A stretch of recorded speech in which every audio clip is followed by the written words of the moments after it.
My name is Naomi Hart. I'm 28 years old, and for a long time I thought love was about endurance, about holding on through storms, swallowing doubts, convincing yourself that loyalty mattered more than pride, that if you really love someone, you didn't walk away just because things got messy. Turns out that kind of love only works when both people are playing the same game. I met Rachel 3 years ago at a networking event I didn't even want to attend.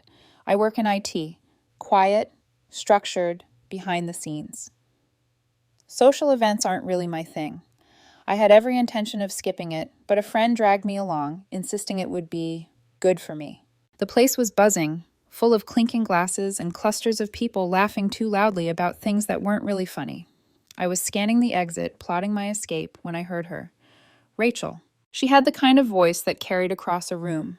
Warm, magnetic, threaded with laughter that made people turn their heads. She wasn't just in the room, she owned it. She stood in the center like a flame, and everyone else revolved around her. Her hair fell carelessly over her shoulder, her gestures animated, her confidence effortless. I couldn't believe it when her eyes found mine. I wasn't flashy. I wasn't the kind of woman people like her usually noticed. But she walked over, smiled like she already knew me, and said, "You look like you're counting down the minutes until you can leave." I laughed, embarrassed. She wasn't wrong. We started talking, and to my surprise, it flowed easily. She said I was refreshing, that I actually listened instead of waiting for my turn to talk. She teased that I wasn't trying too hard, and somehow that was attractive. A few weeks later, we were dating. And before I knew it, I was in deep. Rachel was ambitious, restless in a way I admired and feared. She wanted more than her retail job, more than late nights folding clothes for managers who didn't know her name. She talked about building something, her own consultancy in social media marketing. I believed in her. I saw the fire in her eyes when she described her plans, and I wanted to fuel it. So I did. I helped her land her first marketing job, proofreading her resume, coaching her through interviews. When she wanted to quit her retail job and focus on something more meaningful, I carried us. I paid most of the rent, picked up the groceries, covered late-night food runs, and I didn't mind, not once. I told myself this is what love was, supporting the person you believe in, even if it means putting your own needs aside for a while. I thought we were building a life together, brick by brick, me providing the foundation while she designed the future. When she decided to take the leap into starting her consultancy, I was there too. I bought her domain, built her website, set up her SEO, taught myself things I'd never cared about just to make sure she had a running start. I didn't realize I was pouring myself into something that wasn't ours. It was hers. Her friends never really liked me. I noticed it early on, the way they side-eyed me, whispering things Rachel pretended not to hear. They were loud, glamorous, always ready with inside jokes about who was dating who, which guy had money, which girl had clout. And me? I was the stable one, the quiet one, the safe bet. They'd throw out little digs masked as jokes. Naomi's so reliable, she's basically a golden retriever. Or, don't worry, Rachel, she'll never leave you, even if you forget her birthday. Rachel laughed along. She never defended me, not once. I told myself it didn't matter, that what mattered was what we had in private, our late-night talks, the way she curled up against me when she was tired, the mornings when she'd whisper dreams she was too shy to say out loud to anyone else. But still, the laughter of her friends echoed louder than her quiet moments with me. Looking back, I see the foreshadowing. I remember one night when Rachel and I were cooking together. She was telling me about an influencer she admired, someone who had turned her whole life into a brand. "You know what makes her stand out?" Rachel asked, flipping vegetables in a pan like she was on a cooking show. "She's unpredictable. People can't look away. Safe is boring." Safe. The word stung. "Do you think I'm boring?" I asked, half teasing, half afraid of the answer. She glanced at me, smirk tugging at her lips, and kissed me lightly. "You're steady. That's different." But her tone carried something I couldn't name then, something I'd only understand later. At the time, I ignored the unease. I let myself believe in the picture I'd painted, two women building something beautiful together. I convinced myself Rachel's friends didn't matter, that her restlessness was just ambition, not dissatisfaction. But the truth was already there, woven into the little cracks I refused to look at. I was in love with the idea of Rachel as much as the woman herself, the idea that I could be her anchor, that my steadiness would be the very thing she cherished most. I didn't realize it was the thing she would eventually resent. Those first 2 years, though, they felt like everything. We traveled when we could. We stayed up late talking about the future. I kept notebooks filled with sketches of houses we might buy, cities we might live in. She said she wanted adventure, freedom, the whole world at her feet. I wanted her, and that was enough. So I gave my time, my money, my energy. I gave so much I didn't notice how little was coming back. And maybe, deep down, I knew. Maybe that's why every laugh her friends threw at my expense hit harder than it should have. Maybe that's why I clung so tightly, even as my gut whispered that I was holding on to someone who wasn't holding me back. But love makes you blind, and I wanted to believe. So I did. If I could go back, I'd tell myself this: don't mistake being someone's foundation for being their future. Because one day, Rachel would show me exactly what she thought of me. And when she did, it wouldn't be in private. It would be in a room full of people, her voice loud, her laughter sharp. I just didn't know it yet. At first, I brushed it off. The late nights at work, the phone buzzing face down on the table, the distracted look in her eyes when we were together. I told myself it was just stress, that building her consultancy was overwhelming her, that she needed space to breathe, not suspicion breathing down her neck. But the cracks widened. It started small. She'd come home later than usual. We stayed after work for drinks, she'd say casually, shrugging off her jacket. The faint smell of perfume that wasn't hers clung to her hair. I'd ask how it went, and she'd smile vaguely, scrolling her phone instead of answering. Then the nights grew longer, whole evenings where she wouldn't text until 2 in the morning, too drunk to drive home, staying with a friend. The first time I worried about her safety. By the third time, I worried about us. When I brought it up, she rolled her eyes. Naomi, I'm not doing anything wrong. You're smothering me. Can't I have a life outside of you? Her tone sliced me open, sharper than the words themselves. I apologized. I backed off. I convinced myself maybe I was being insecure. Maybe my quiet stability wasn't enough for someone like her. Maybe she needed the thrill, the chaos, the whirlwind. Her friends didn't help. They noticed the distance before I admitted it, and they weaponized it. Rachel deserves excitement, one of them said once, loud enough for me to hear. Not just Netflix nights and meal prepping. Another chimed in. She needs someone who can keep up with her energy, not this. The way she gestured at me, dismissive, made my cheeks burn. Rachel didn't defend me. She just laughed, clinking her glass to theirs like I wasn't standing right there. I smiled through it, but inside, shame curled tight in my chest. That's when Ethan appeared in our story. At first, just a name. A coworker. Someone she'd tag in Instagram stories, the kind where everyone's leaning too close at a bar, neon lights painting faces pink and blue. Who's Ethan? I asked one night, keeping my tone light. Just a coworker, babe, don't get weird. But he wasn't just anything. He became a constant presence in her stories, in her laughter, in her excuses. I wanted to trust her. I wanted to believe the woman I loved wouldn't betray me. So I swallowed the unease, told myself I was imagining things. But deep down, I already knew. The distance between us wasn't just emotional, it became physical. Her touch, once casual and constant, evaporated. The way she used to curl against me on the couch, the spontaneous kisses in the kitchen, the warmth of her hand seeking mine. It all dried up, like water evaporating under heat. And when I asked what was wrong, she sighed. You're so sensitive, Naomi. Not everything is about you. God, can't I just be tired? I'd retreat, stung. I'd cook dinner for us anyway, waiting for her to join me, only to eat alone while she stayed glued to her phone. My gut screamed louder with each passing week. I remember one night, sitting at our small kitchen table, staring at my untouched food, listening to the muffled sound of her laughter spilling from the bedroom where she was on yet another work call. The clock ticked loudly in the silence. I wanted to storm in, demand answers, force the truth into the light. But instead, I sat there quietly, gripping my fork until my knuckles ached. Because part of me was afraid. Afraid that if I asked, if I confronted, I'd confirm what I already feared, that I was losing her. Rachel's words echoed in my head even when she wasn't home. Safe is boring.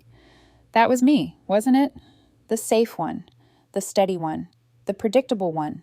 And maybe she was already slipping away to someone louder, bolder, less afraid of chaos. I started to notice things I couldn't unsee. The way she locked her phone when I walked by, the perfume I didn't recognize on her clothes, the long showers when she came home late, like she was scrubbing away traces of somewhere else. My heart wanted to deny it, but my body knew. The pit in my stomach knew. I told myself I could fix it, that if I just gave her more space, she'd come back. So I stopped asking where she went. I stopped checking when she'd be home. I stopped reminding her to eat, to rest, to call. I became a shadow in my own relationship, tiptoeing around her moods, erasing parts of myself so she'd have no reason to be annoyed. But shadows can't hold love. They can only absorb what little light is left. The night everything shifted started like any other. Rachel said she was going out with coworkers. I nodded, forced a smile, wished her fun. She kissed me lightly, barely touching my lips, and left without looking back. Hours later, I was still awake, scrolling through old photos of us. Her smile in those pictures looked different now, brighter, less forced. Was it me she had grown tired of? Or was it that she had found someone else to light her up? The question gnawed at me until I could hardly breathe. That's when the invitation came, a text from Rachel, casual as ever. Ethan's throwing a party tonight. Just a chill night. Come if you want. The phrasing stung. Come if you want. Like it didn't matter to her whether I showed up or not. Like my presence was optional in my own girlfriend's life. But something inside me told me I needed to go. Not to belong, but to see. To finally face whatever truth was waiting in the shadows. I stood in front of the mirror before leaving, staring at my reflection. I didn't bother with makeup. I didn't bother changing out of my plain sweater and jeans. Because this wasn't about impressing anyone. This was about survival, about ripping the blindfold off, even if it blinded me. When I walked out the door that night, I had no idea how much would change. But I knew one thing with certainty. The cracks in the foundation weren't cracks anymore. They were fractures. And soon, the whole thing would collapse. The air outside Ethan's apartment pulsed with bass before I even stepped inside. I hesitated on the sidewalk, staring at the glow of neon leaking through the windows. For a moment, I thought about turning around, pretending I never got Rachel's text, pretending I could keep living in that fragile bubble of denial. But I walked in. The place was crowded, loud, thick with the smell of alcohol and cheap perfume. Strangers leaned on counters, laughter spilling like broken glass. Most of them looked younger than me. Glossy hair, tight dresses, sneakers so white they had to be new. I moved through them like a ghost, clutching a red plastic cup someone shoved into my hand. I wasn't here to drink. I was here to see. I found her in the kitchen, exactly where I knew she'd be. Rachel. Her laugh cut through the noise, bright and sharp. She was leaning against the counter, a red cup in her hand, her hair falling over one eye. She looked alive in a way she hadn't around me for months. I stayed back, just outside the doorway, partly hidden by the angle of the fridge. She didn't notice me. She was surrounded by two of her friends, Lexi, the one who never liked me, and another woman whose name I didn't remember. They were tipsy, giggling, their cheeks flushed. Rachel tilted her head, eyes gleaming with mischief, and said the words that split me open. Why would I choose Naomi when I can have Ethan and still keep her around for security? She's basically my emotional support dog. Her friends burst into laughter. Lexi slapped the counter, cackling. Girl, you're evil. Rachel grinned, raising her cup like a toast. No, I'm smart. Naomi's loyal, low maintenance, always there. Why give that up when I can have both? My stomach dropped. The sound of her voice saying my name in that tone, mocking, dismissive, made the room tilt. I stared at the floor, willing myself not to collapse. Every muscle in my body screamed to react, to storm in, to scream, to break the glass in her hand just to silence her. But I didn't move. I stood there, rooted to the spot, feeling nausea crawl up my throat. My vision blurred. The laughter in the kitchen felt far away and too close at the same time, like I was underwater. And then I left. No scene, no confrontation, no dramatic exit, just quiet steps through the crowd, down the stairs, out the door. The night air hit me like a slap. I walked fast, almost running, the music still pounding faintly behind me. My phone buzzed in my pocket. Texts from Rachel, probably asking where I was, pretending nothing had happened. I didn't check. I couldn't.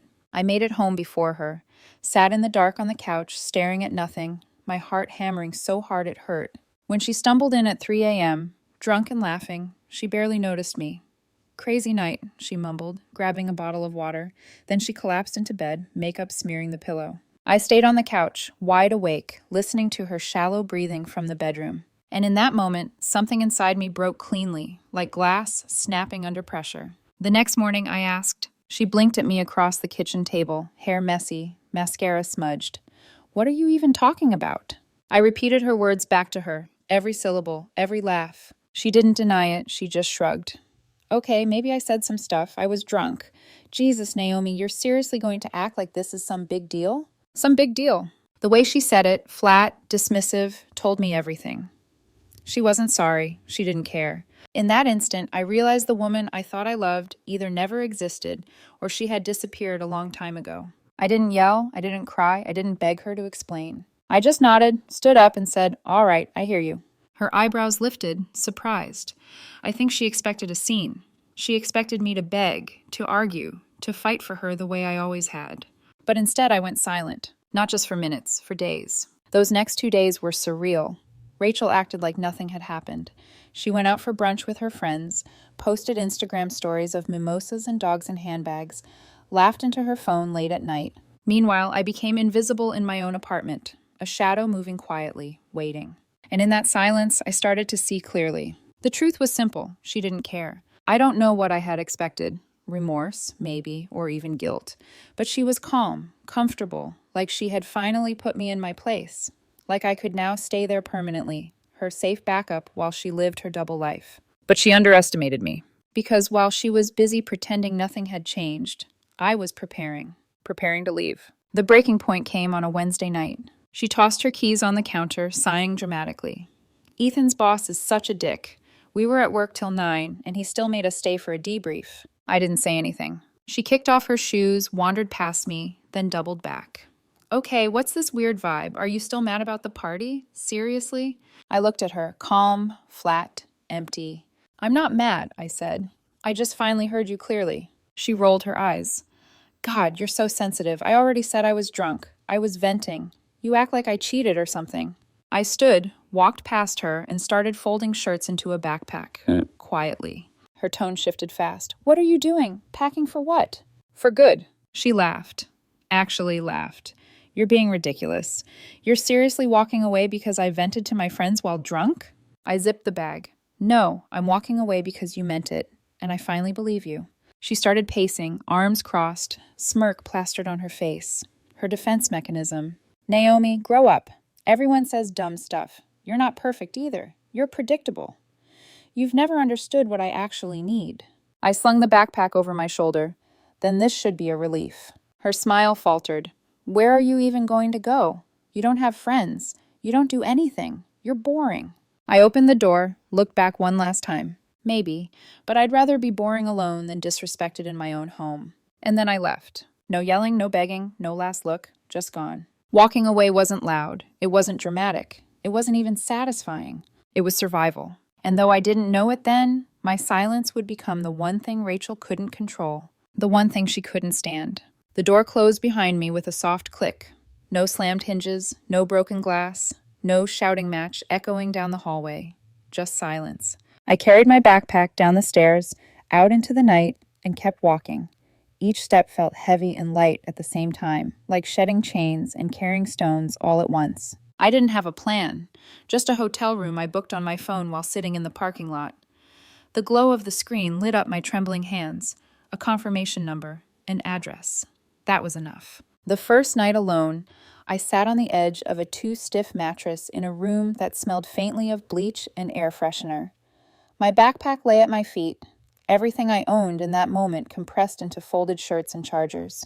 I expected to cry, to scream, to collapse under the weight of what I had just done. But I didn't. I just sat there, breathing, listening to the hum of the air conditioner. It wasn't relief, not yet. It was emptiness, a hollow kind of quiet. But it was mine. Over the next week, I made the split official. I called the landlord, told him I was forfeiting my share of the deposit, canceled the utilities in my name, deleted the shared accounts, blocked her number, changed every password. Clean lines, no loose ends. Rachel didn't reach out at first. I think she expected me to come crawling back, like I always did after fights.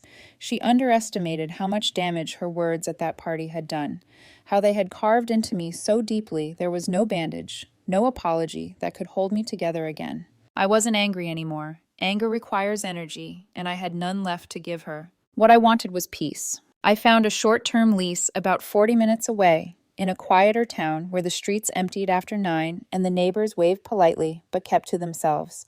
The apartment was old, creaky floorboards, an outdated kitchen, but the silence wrapped around me like a blanket. For the first time in years, I could hear myself think. At first, it was disorienting. I would wake up and instinctively reach for my phone, expecting a text from Rachel about her schedule or a meme she thought was funny. I'd go to make coffee and automatically grab 2 mugs before realizing one was enough. Little habits, tiny ghosts of a life I had walked away from. Grief doesn't just come from death. Sometimes it comes from realizing the person you loved never really loved you back. I filled the silence with movement. I joined a gym, not for revenge or a glow up, but because I needed somewhere to put all the restless energy that used to go into holding our relationship together. I ran on treadmills until my legs ached, lifted weights until my arms trembled. I picked up freelance projects after work, small coding gigs that paid little but kept me busy. I reconnected with people I had let drift away. My brother, an old college friend, even my mom, who had tiptoed around Rachel for years. I didn't tell them everything, just enough to let them know I was resurfacing. And I wrote, journals filled with raw truths I had been too afraid to admit. I let someone walk over me because I was terrified of being alone. I confused loyalty with self-erasure. I thought loving her enough would make her love me back. The words bled onto the page. They didn't fix me, but they gave shape to the ache. Meanwhile, Rachel started to unravel. It came in whispers at first, mutual friends texting me out of the blue. Hey, weird question, is Rachel okay? She's been posting some messy stuff lately. Screenshots followed. Instagram stories of sad captions, blurry drinks, vague quotes about heartbreak and betrayal. Then came the news I didn't ask for. Ethan had dumped her. Apparently, she wasn't the only one he was juggling. And at work, rumor had it she'd been written up. Missing deadlines, showing up late, maybe even at risk of being let go. The picture painted itself. Rachel, who once held the center of every room, was losing her grip. I didn't gloat. I didn't smile at her downfall. But I also didn't reach out, not after everything she said. When the messages finally came, I wasn't surprised. New numbers lighting up my phone with texts. Naomi, this is childish. We need to talk. Blocked. I didn't cheat. You're making things up in your head. At least be an adult and answer me. Blocked again. Then sweeter ones. I miss you. You were the best thing in my life. Can we start over? Silence was my only reply. Her words bounced off the wall I had built. They couldn't pierce me anymore, because I had finally learned the one thing she never expected me to. That not responding was a response. The silence was brutal at first. Some mornings, I felt the urge to give in, to send just one message, to hear her voice, if only to remind myself I hadn't imagined our years together. But the longer I stayed quiet, the stronger I felt. It was like a muscle, weak at first, trembling under the weight, but growing sturdier with each repetition. My silence became my revenge, my peace, and the irony was, it drove her crazy. Rachel, who lived for attention, who fed on the validation of everyone around her, couldn't stand being invisible. My absence echoed louder than any argument I could have made. I thought walking away would destroy me. Instead, it rebuilt me. Each day without her was another brick in the foundation of a new life. A life where I wasn't mocked for being steady, where boring meant peace and predictable meant safety. Rachel was slipping and I was climbing. And though I didn't know it yet, the more she fell, the more desperate she would become to drag me back down with her. But I wasn't going back. Not this time. Because the woman who waited around for scraps, the one who let her love be trampled in the name of loyalty, she didn't exist anymore. It started with texts. New numbers lighting up my phone, always the same rhythm. Naomi, this is childish. We need to talk. Blocked. 2 days later, another. I didn't cheat. You're making things up in your head. At least be an adult and answer me. Blocked again. Then came sweetness. Syrup poured over the same sharp edges. I miss you.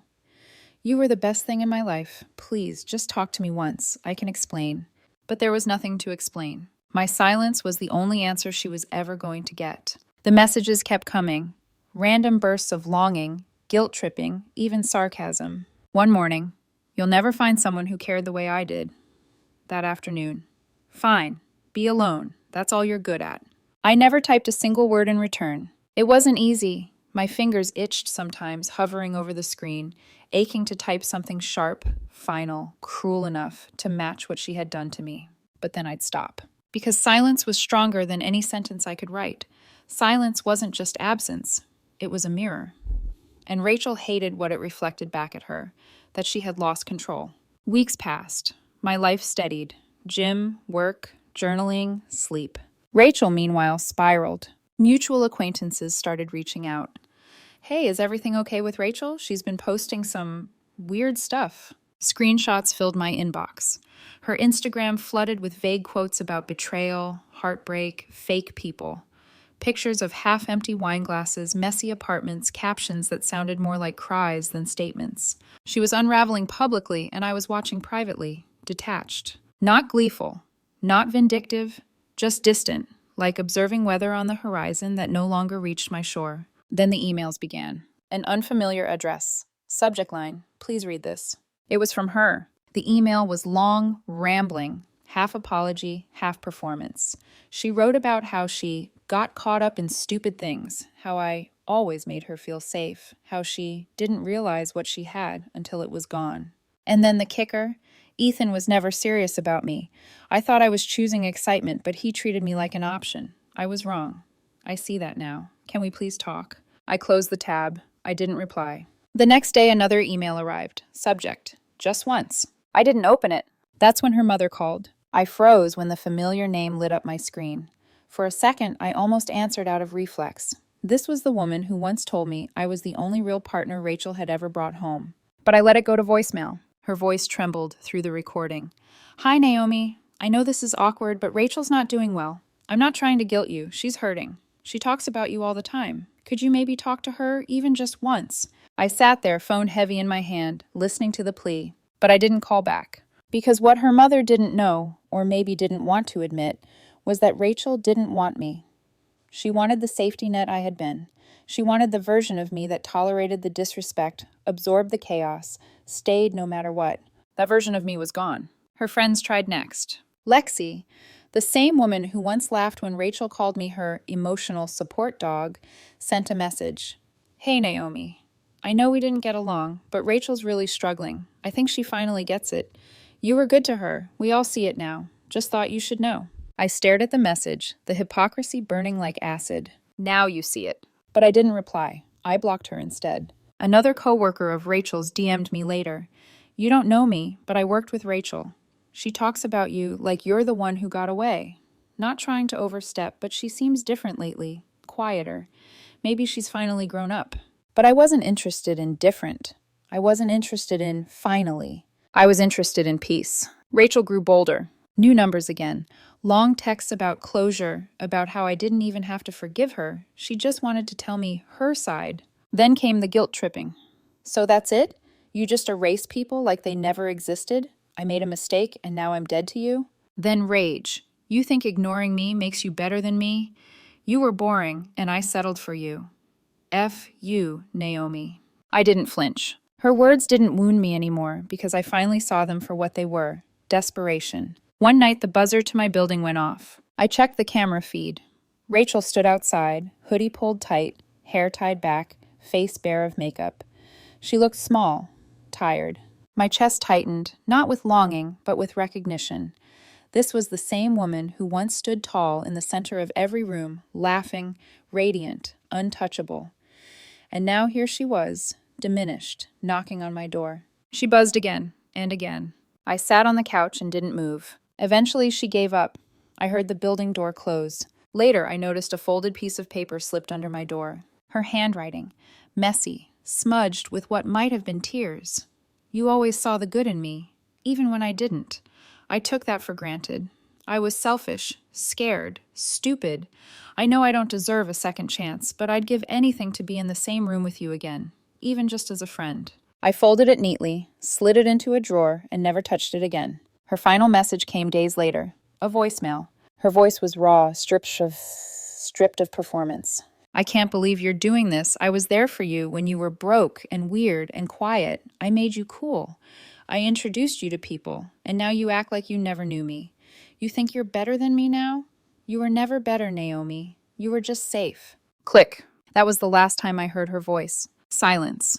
That was all that was left between us. And it was enough. Because the silence wasn't empty anymore. It was full. Full of boundaries. Full of dignity.